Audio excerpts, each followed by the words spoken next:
Ladies and gentlemen, welcome to this new edition of the interview on Africa 24. Today as guest we have Patricia Scotland, the Secretary General of the Commonwealth.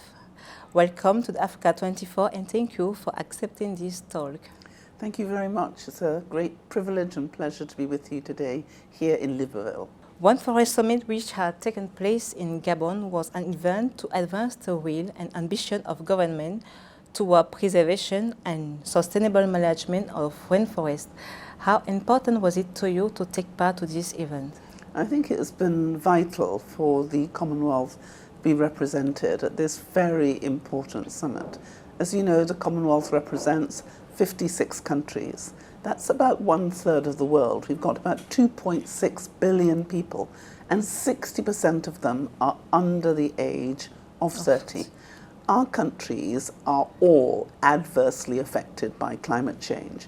So as we come together as a world to find the solutions, it's very important for the Commonwealth's voice to be here. And of course, Gabon joined our Commonwealth family as the 55th country of the 56 in June last year in Kigali. Still on economic issue, experts say that private institutions have their role to play in financing the protection of nature. How can Commonwealth, as private organization, can invest in this very important matter of forest preservation? Well, we know that in order to deliver the changes we need, it's going to take everyone. Governments can't do this on their own. Private sector can't do it on its own. Foundations cannot do it on its own. The amount of money that we need is about 4 trillion to make sure that we get back on track to deliver the Paris Agenda. That money cannot come from just governments, it must come from the private sector. And the private sector has a great opportunity because, of course, as we go into green and blue economic growth, these are real opportunities for business, for innovation, and for change. One of the strategies to build sustainable forest exploitation is the carbon market, said to be a very important source for economic growth for African countries, evaluated at about $82 billion. So what can Commonwealth do so that African countries get the most of it? Well, I think follow the example of Gabon. You'll know that Gabon has 88% of her country under forests. And Gabon is really striving to make a contribution and have created a bond market for carbon. This is a huge opportunity for the whole of Africa, but for the whole of the Commonwealth too. We in the Commonwealth have created and agreed, all the leaders agreed last year, to commit themselves to the Living Lands Charter, which is going to be an opportunity for us to reverse the climatic damage that we have created to the world and enable us to become more diverse in the biosphere. And it's incredibly important that we do this. And there are real opportunities to enhance all of our economies in this new technological opportunity that has been given to us. Mrs. Secretary General, what are the main guidelines of the Commonwealth climate policy for all African countries? Well, we have created a number of instruments. The first is the Commonwealth Climate Finance Access Hub. You'll know that many of our countries wish to mitigate and to adapt to climate change. But the question is, how do they do that? We've created a Commonwealth Climate Finance Access Hub in Mauritius, and we have placed climate finance advisors in a number of our small states. We have 33 small states. And so far, with a tiny investment, we've already raised almost, more than $67 million in grants, but we've also got about 2.9 million in terms of cross-sectorial support, and we have almost $1 billion in the pipeline. So that's one. The second is the fact that we've created the Living Lands Charter I just mentioned to you, bringing countries together. But we did exactly the same in 2018 when we created the ocean, the response for the Blue Charter for oceans. And we are also doing something on common sensing, which is using the opportunity to use geospatial data to enable us to do better. Now, all of these things coming together is going to enable our member states to take advantage of the opportunities to work in a way that will produce better results. But it's not just for our Commonwealth.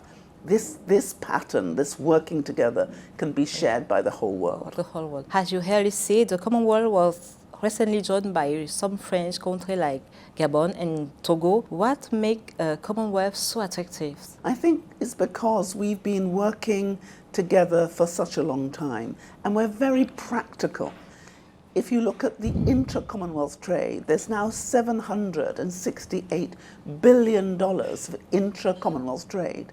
But this opportunity to share expertise, to share what works, but also to share what does not work. We have a number of intersecting challenges, and you saw that very clearly during the period of COVID, where economic consequences have been felt by everyone, but no one had all the knowledge. So what has attracted people is not only are we sharing our expertise and building bigger markets, but we have been totally committed to climate change since 1989, when we were the first international organization who identified climate as an existential threat. And that was way back in Langkawi. And unfortunately, everything our country said in Langkawi in 1989 has come true. And we need to make a difference. Focusing on economic problem that you mentioned, some African states like Cameroon, Nigeria, or even Ghana are facing some difficulty economic issues. Inflation is common of most of them, making living conditions very difficult in a context where life has been hit by consequences of COVID, of pandemic COVID. So what can the Commonwealth do to help government cope or get out of that? Well, we have created what we are calling the connectivity agenda.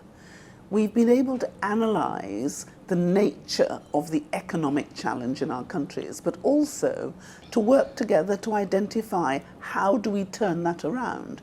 One of the things we've seen is that digital trade is an incredibly important and growing area. And we are working with our member states to be able to take advantage of that. In fact, I spoke earlier about the $768 billion of intra-Commonwealth trade. During the period of the pandemic, yes, all of us suffered badly. Yet when we looked at the figures of trade between the Commonwealth remained stable and then grew. And when we looked at why it had grown, we found it was digital trade, but trading particularly for our young people and our women. So these areas of understanding and sharing are incredibly important. We saw that blue energy is going to be very important. So we're doing the Commonwealth Sustainable Energy Transfer work to help our countries move from using into biofuels, making sure that we are moving away from fossil fuels. This combination of an eclectic mix of approaches are really starting to make a difference.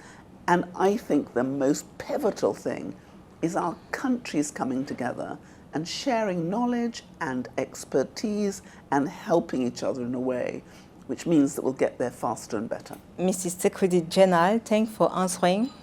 Ladies and gentlemen, thanks for attention and stay tuned on Africa 24 for more programs.